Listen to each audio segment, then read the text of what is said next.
देखिए विजय जी। जब बरसात आती है ना, हमें लगता है बरसात आने वाली है, तो कुछ मेढक होते हैं टर टर टर टर टर टराने लगते हैं। उसी तरीके जब चुनाव आने वाला होता है ना, तो ऐसे कुछ हल्के नेता, कुछ छुटभैये टाइप के नेता जो है वो टर टर टर टर। अभी मैंने सुना कि जो है एनडीए के अलायंस के 3 नेता जो है कह रहे हैं 2-2 दर्जन सांसद उनके टच में है। इन्होंने मान लिया कि समाजवादी पार्टी के पास इस टाइम 60-65 जो है सांसद हैं। इन्होंने अपना भी मिला करके बता दिया, भाई हमारे 37 सांसद हैं, 24-25 तुम्हारे टच में है, 24-25 उनके टच में है, 24-25 केशव प्रसाद मौर्य के टच में है। तो हमें तो लगता है 65-70 तो उन्होंने खुद ही मान लिया कि इनके हिसाब से, इनकी गिनती के हिसाब से 65। अरे भाई जी, इनकी जो ओम प्रकाश राजभर जी, उनकी किस बात का आप यकीन करें। नंबर 1 का झूठा मोदी, दूसरे नंबर का झूठा योगी। तो अगर ओम प्रकाश राजभर जी उस बात को भी मानते हैं तो उनकी बात हम भी मानते हैं। हम उनकी हाँ में आप अपनी पार्टी का हाल बताओ कि कहीं ऐसा तो नहीं कि आप राजभर को कोसते कोसते आपकी पार्टी टूट जाए। अच्छा, मैंने कहा ना कि टर टर टर जो है, कुछ लोग जब चुनाव आने वाला था तो टर टर, वो अपनी खोई बिसात, जो अपनी खोई जमीन तलाशे में जुटे हुए हैं। उनको एनडीए में कोई पूछ रहा नहीं है, ना उनका कहीं वजूद है। जो जेईई से माल पानी लिए हैं इसी से ध्यान भटकाने के लिए, वो सब इनके वहाँ इनके पीछे पड़े हुए हैं। 30 मांग तो रहे हैं, 30 एमएलए का टिकट 3 दे दे भारतीय जनता पार्टी, बहुत बड़ी बात है। 30 मांग रहे हैं ये।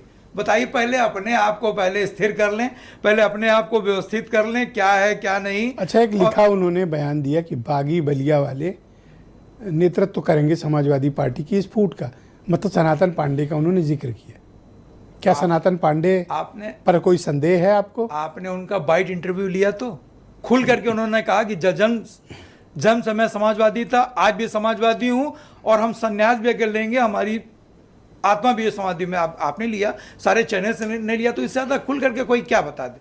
सीना चीर करके कहिएगा तो सीना। अरे ऐसे तो टीएमसी वाले भी कहते रहे और अंत में टीएमसी वाले देखिए कभी नहीं कहते रहे। आपने खुद ही चीज को कहा कि मीटिंग से नदारत रहते थे। अभी तो सनातन पांडे जी कल ही जो है हमारे प्रदेश कार्यालय पार्टी दफ्तर में थे, और 5 अगस्त को हमारे तो मनोज पांडे, राकेश सिंह, अभय, ये सब मीटिंग में आते थे और रात सुबह छोड़ के भाग गए। देखिए, ये लोग कमजोर लोग थे। सनातन पांडे जी कमजोर नहीं, हमको बहादुरों की आवश्यकता है। भारतीय जनता पार्टी जैसी झूठी फरेबी मक्कार पार्टी से लड़ने के लिए हमको बहादुर लोगों की आवश्यकता है। ये कमजोर लोग थे, अच्छा हुआ चले गए, इनकी आवश्यकता भी नहीं थी हमको। लेकिन आपका आत्मविश्वास और मनोबल को ओम प्रकाश राजभर हिला गए। ओम प्रकाश राजभर जी अपना आत्मविश्वास, अपना मनोभाव, हम तो कह तो रहे हैं, जब इन्होंने जो कहा तो उस बात को आप विश्वास तो गए आप, ये बात। अच्छा, आप उनसे ये पूछेगा कि जो आपने कहा था कि देश का नंबर 1 का झूठा मोदी, दूसरे नंबर का झूठा योगी, तो आप उनसे कहेगा इस बात पे आप अभी भी डिटरमाइन है? अरुण राजभर अभी भी आप हैं? तो डीएमके देखिए, आदरणीय देवकीनंदन मिश्रा जी बड़े वरिष्ठ पत्रकार हैं, लेकिन आज ये दांव खा गए कहीं ना कहीं समाजवादियों को लेकर के और समाजवादी पार्टी को लेकर के। आज एक गच्चा खाए हुए कुछ कंफ्यूज से लग रहे। देखिए, हिटलर के जमाने में एक प्रोपेगेंडा मिनिस्टर होता था, जोसेफ गेबल्स शायद नाम था उसका, लेकिन आज भारतीय जनता पार्टी के शासनकाल में 3-4 प्रोपेगेंडा मिनिस्टर हैं, जिनको इसीलिए एकदम छोड़ा गया है कि जाओ तुम दुष्प्रचार करो, प्रोपेगेंडा फैलाओ, और तुम जो है। और अभी रत्नाकर भाई कह रहे थे तो हमें भी याद आया कि हम बैठे थे एक दिन माननीय अखिलेश यादव जी के पीएस के पास, इन्हीं के माननीय विधायक का फोन आया। हमें एकदम से इन्होंने कहा तो मुझे याद आया, इनके माननीय विधायक का फोन आया, बोले कि भाई हम सब लोग, कई सारे विधायक जो है माननीय राष्ट्रीय अध्यक्ष से मिलना चाहते हैं। समाजवादी पार्टी में जो की सरकार आ रही है समाजवादी पार्टी की, इसलिए हम लोग आस्था व्यक्त करते हैं। किसके विधायक? भारतीय जनता पार्टी के विधायक।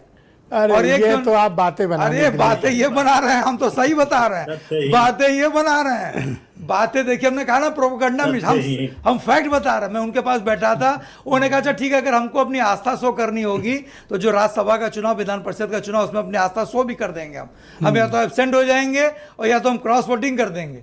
उन्होंने खुद कहा, स्पष्ट कहा, तो खुद लाइन लगाए हुए हैं। तो उन्होंने बात की होगी, मैं ये नहीं कह रहा, पीएस साहब ने बात की, उन्होंने कहा अभी कह रहा हूं उनको नहीं, देवकी जी ने कहा कि ये एक टेस्टिंग का फार्मूला है, पहले मीडिया के जरिए बात, आपके आत्मविश्वास को डिगाना और मानसून सत्र के पहले आपका ऑपरेशन कर देना। तो मीडिया इतनी हल्की है क्या कि बिना बात के पतंगड़ जो है? केशव मौर्य जी कह रहे हैं, तो केशव मौर्य अपनी विधानसभा बचा नहीं पा रहे हैं। भी आप बता रहे हैं, संजय निषाद कह रहे हैं, संजय निषाद जी बता रहे 2 दर्जन, वो बता रहे हैं 24-25, वो बता रहे हैं कुछ और। पता चला आप हंसते रह जाए और वहाँ कांड हो जाए। कहाँ कांड हो जा रहा है और कहाँ इनकी पार्टी में, भाजपा में सुभाषपा का भी आपने बता ही दिया। क्या 2 बच्चे हैं ले दे करके? किसके? सुभाषपा के। 4 कहाँ हैं? 4 हमारे साथ हैं, खुल कर गए हैं, झंडा लाए, और ये कार्रवाई भी नहीं कर पा रहे। देखिए, अरुण राजभर जी की मैं इस पर तारीफ करूंगा, उन्हें खुल करके कहा कि सब सपा झंडा तो उनके लाके साथ घूम तो लो। आपने कांड किया ना, हमने सारी हारी हुई सीटें उनको अच्छा दी। ये तो बताइए, उनकी किस्मत थी, जीत के आ गए। अच्छा अभी कहते आपने तो उनके साथ जो कारनामा किया है, आदरणीय ब्रिजेश जी, अभी अरुण भाई वो कहते तो- कहते अभी कहते कहते क्या कह गई है, बोले उन्होंने कुछ हमको प्रत्याशी हमको थोपे थे, कुछ हमारे प्रत्याशी उनके वहां भी है। अरे तो ले जाओ भैया, अगर आपके प्रत्याशी थे तो, अगर वो आप में नहीं, आस्था आपको रखते हैं तो तो ले चाहिए जाओ। कि आप राजभर जी को धन्यवाद दो कि उन्होंने समय रहते सावधान तो कर दिया हम भी तो उनको कि सावधान अपना कर- घर ऑर्डर पे कर लो हम भी- या हम भी तो उनको सावधान दरवाजा बंद कर लो। हम भी तो उनको सावधान कर रहे हैं। दो बच्चे हैं, दो बच्चे हैं, उन चलिए, दोनों की अरुण भी भाई आस्था का बताएंगे। परिवर्तित अरुण हो जी। तो बताइएगा अरुण भाई।